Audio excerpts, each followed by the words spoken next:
Don't just live for tomorrow, or just live in yesterday. Just be glad for all you have that's in today. And though you've come through many obstacles. Hey everyone, Connie here, and welcome to my blind reaction to Cobra Kai, episode 5. So, last we left off, Daniel has found out that Johnny was the one who painted the dick on the billboard. But we also had some great developments with Johnny, with his character and his relationship with Miguel. There's been some growth, there's been some just work done on Johnny's overall character, and I like that they're continuing to show that, because obviously, again, that's a big point of this series, to see Johnny go kind of from a zero to not necessarily a hero, but a better person. And Daniel, with his character arc, we clearly see that he's doing very well, has some slight issues in terms of family dynamics and all that he needs to work on, but his big issue is in regards to being judgmental about Johnny, and he's going to need to learn to give Johnny a chance and accept him more in order for that relationship to be able to mend. Johnny is finding a surrogate son in Miguel where he doesn't have one with his own child, but I'm wondering where that storyline is going to go too. And now that Daniel's daughter, Sam, has dumped Kyler, I wonder where that's going to go. Because I doubt very much that's the end of Kyler's character arc. He's probably got more to go too. Will this allow Sam to reunite with her old best friend, who's just been an absolute beacon for bullying lately?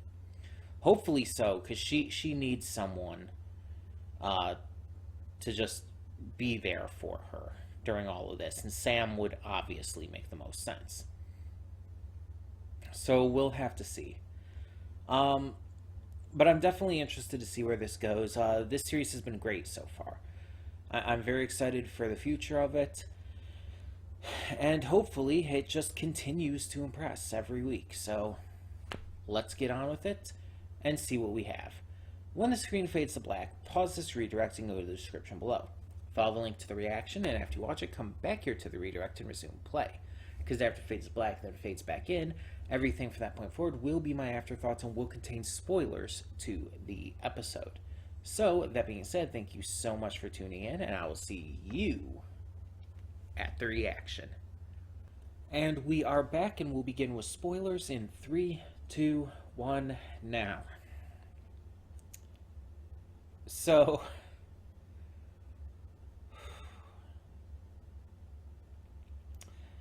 yeah, this episode made me cry.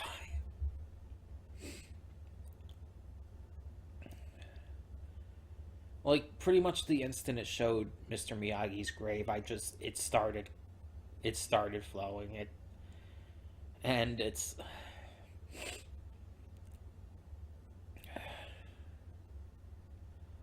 And then, like, especially when at the end of the episode it had the dedication to Pat Morita, it broke me.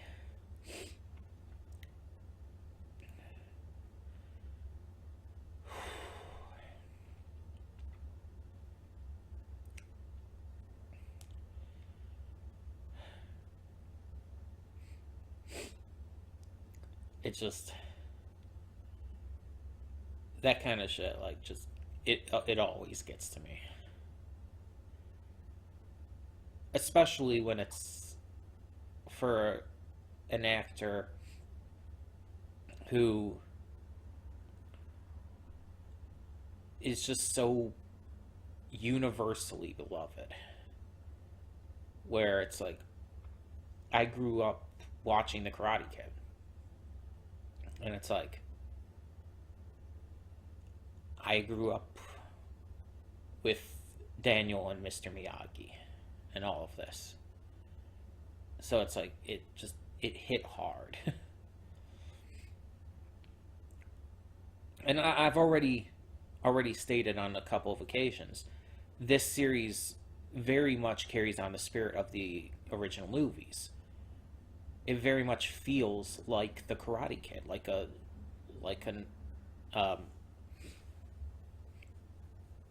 continuation of those films.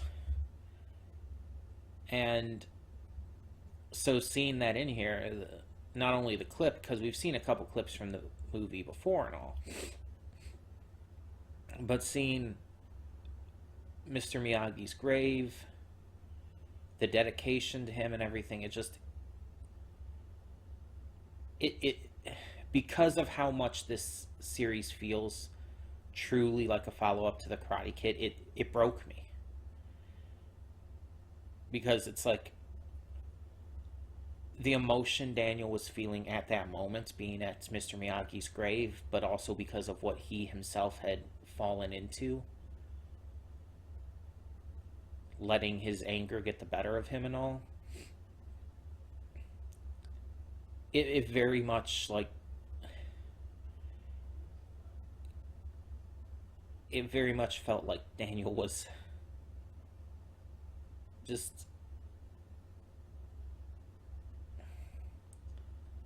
I don't know how to explain it. I don't know how to talk about it, but it felt like Mr. Miyagi was there with Daniel at that moment.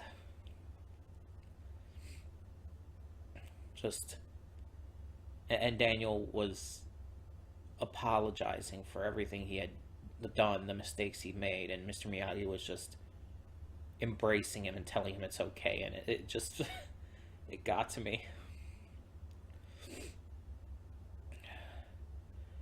And there's more to love with this episode. This was a phenomenal episode for a number of reasons. Miguel finally standing up to Kyler and his Goonies and kicking their ass using everything he's learned.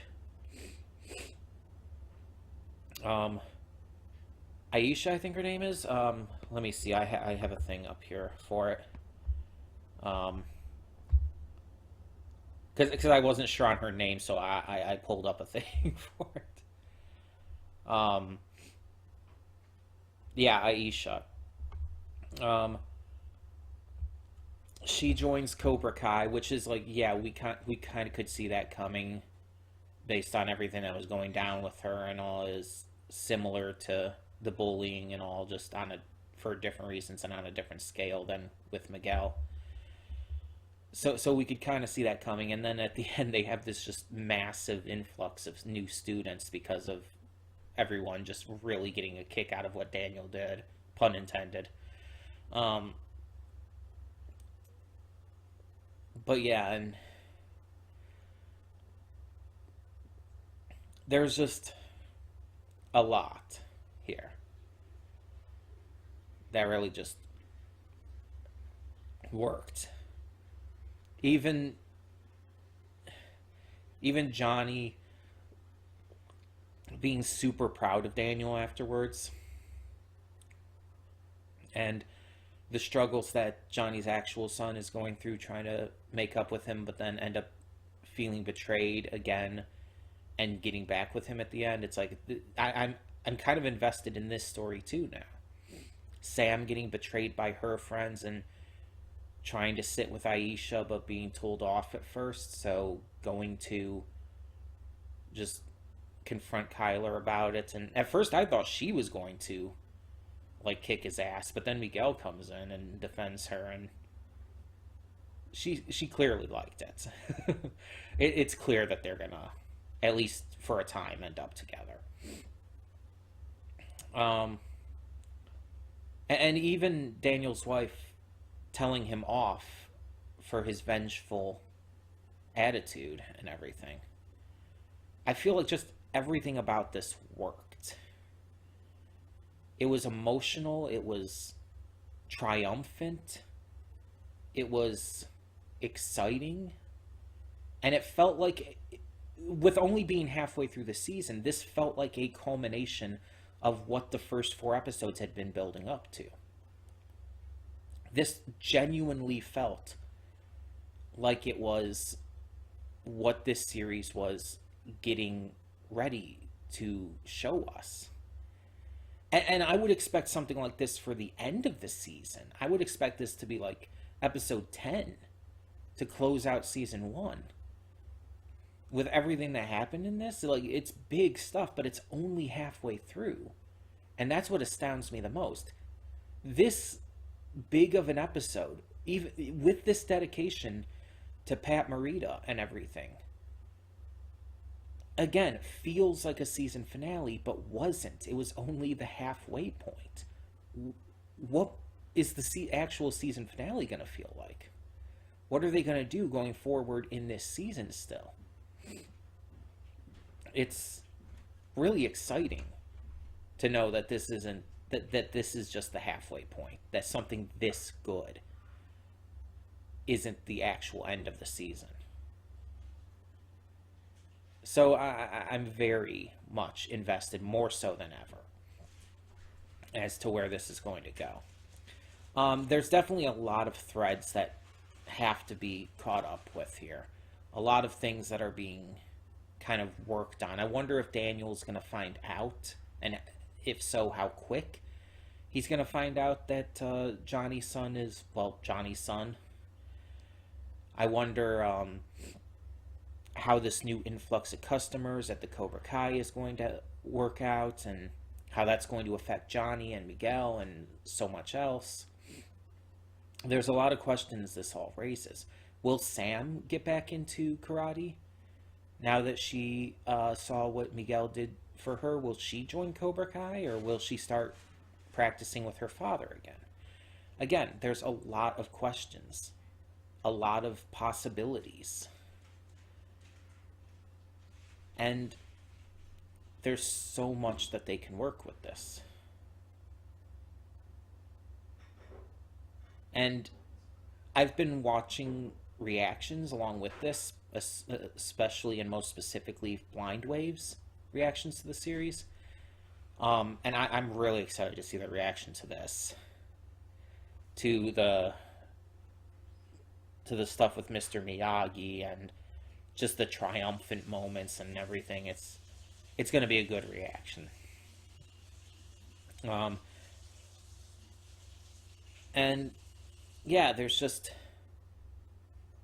this episode being in the middle of the season allows for so much potential for even greater heights to be reached. So, with the second half of this season, what great stuff's going to happen? What's going to happen that's going to, like, not drag it down in terms of the quality, but in terms of, like, the characters, like what's going to happen to them to cause issues and everything. Again, just a lot of questions as to where this is going to go. I can see at least one plot thread, and again, that being with Johnny's son working at the LaRusso dealership now. Like, that's clearly going to be touched on. And obviously, Miguel and Sam is clearly going to be touched on. But there's so many other possibilities that it's like I'm not 100% sure on where they're going to take it yet. So hopefully it continues to impress and blow me away. And now I can see why people are still talking about it with the 4th season having come out. Why people are still excited about this series. Why it's still such a big deal. It's like, yeah, I mean, I was definitely a fan of it already, but this episode, again, it was just that good. So, tell me in the comments below, what did you think of episode 5 of Cobra Kai? And thank you so much for tuning in. For now, I'm Connie, and I'm signing off. See y'all next time.